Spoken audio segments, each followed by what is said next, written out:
मैं आपको ये कहना चाह रहा था कि केरला स्टोरी जिसको आप फिल्म बता रहे हैं, मैंने नहीं देखी। मुझे तो अभी थोड़े टाइम पहले तक भी ये नहीं समझ में आया कि ये केरला स्टोरी कोई फिल्म है, या मेरे अनुमान में तो ये था कि भी केरला की कोई ज्योग्राफिकल स्टडी, सामाजिक या शिक्षा के ऊपर या ऐसे कोई सामाजिक कार्यक्रम के ऊपर ये कोई स्टोरी चल रही होगी।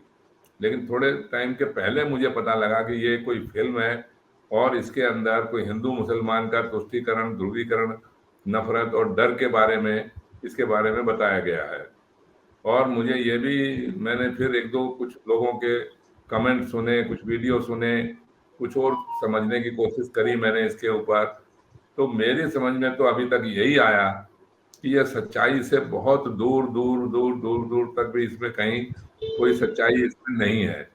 और अगर मान लीजिए कहीं कोई एक आध केस के अंदर कोई अपवाद होगा भी, तो 32,000 से शुरू करके अपने आप ही कुछ हजार के ऊपर आ गए, फिर कुछ जी, 3 के मैं ऊपर आ एक गए। बात जोड़ना चाहता हूँ।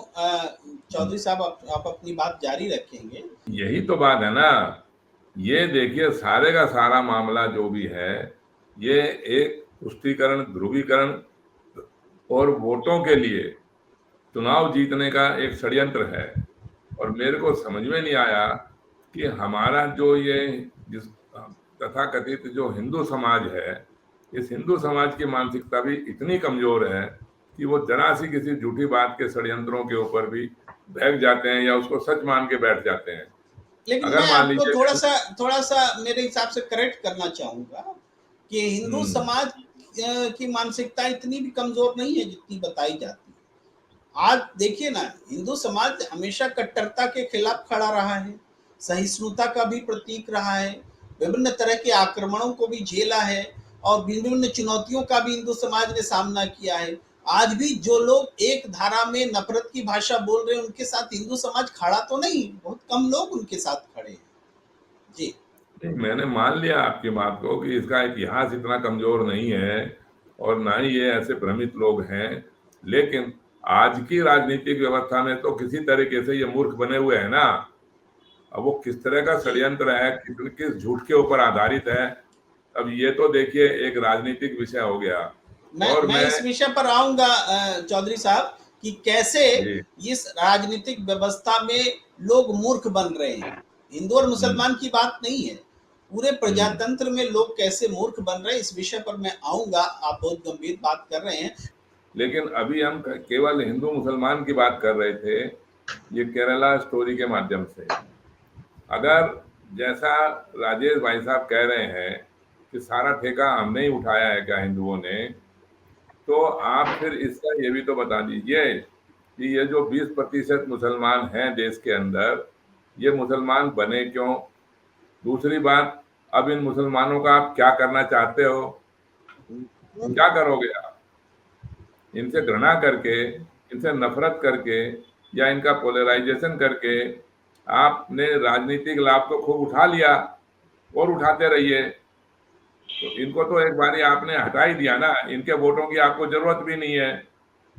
इनके वोटों के बिना आप सरकार बना सकते हो। तो क्या ये आपके देश के नागरिक नहीं है? और कुछ अपवाद हैं भी, मैं तो मान रहा हूं ना इस बात को, कि वो हर समाज के अंदर, हर तरह के विश्वास के अंदर कुछ अपवाद तो मिलेंगे ही मिलेंगे आपको। इसका मतलब ये नहीं है कि वो सारे का सारे लोग, सारे का सारा वर्ग ही ऐसा है, ऐसा नहीं है। तो ये एक राजनीतिक व्यवस्था के कारण ही ये सारी चीजें दिखाई जा रही हैं। नहीं तो अगर मान लो ये केरला स्टोरी, और आपने अभी सही कहा कि कहीं पर तो टैक्स फ्री दिखाई जा रही है, वो टैक्स फ्री पैसा जो है वो सरकार का, वो सरकार के कोई उनके अपने व्यक्तिगत खजाना है क्या उनका भी उसको टैक्स फ्री दिखाएंगे? क्यों दिखाएंगे? जिसको देखनी है वो टैक्स देके भी देखेगा। और कहीं पर इसको बैन किया हुआ है। तो जब एक चीज एक राज्य के अंदर तो बिल्कुल बहुत अच्छी है जिसको टैक्स फ्री दिखाया जा रहा है, ये क्या कोई समाज कल्याण की चीज है या कोई ऐसे बाल कल्याण की चीज है? इसको देखने से कौन से ज्ञान की वृद्धि हो रही है, कौन से आपका मानसिक स्तर मजबूत हो रहा है? आपस में जी, सिवाय घृणा के, घृणा के तो और कुछ बात हो ही नहीं रही ना।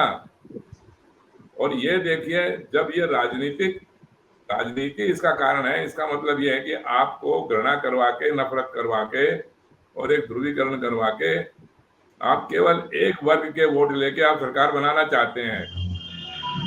आप ना तो इनका कोई प्रतिनिधित्व देखना चाहते हैं, ना ही आप इसको सरकारी व्यवस्था में देखना चाहते हैं, और ना ही इनके वोटों से आप सरकार बनाना चाहते हैं। और एक सच्चाई और जाने आप कि बिना मुसलमानों के आप कोई भी काम, मैं एक साफ साफ कह रहा हूं आपको, कोई भी काम आप करके देखिए, करवा के देखिए,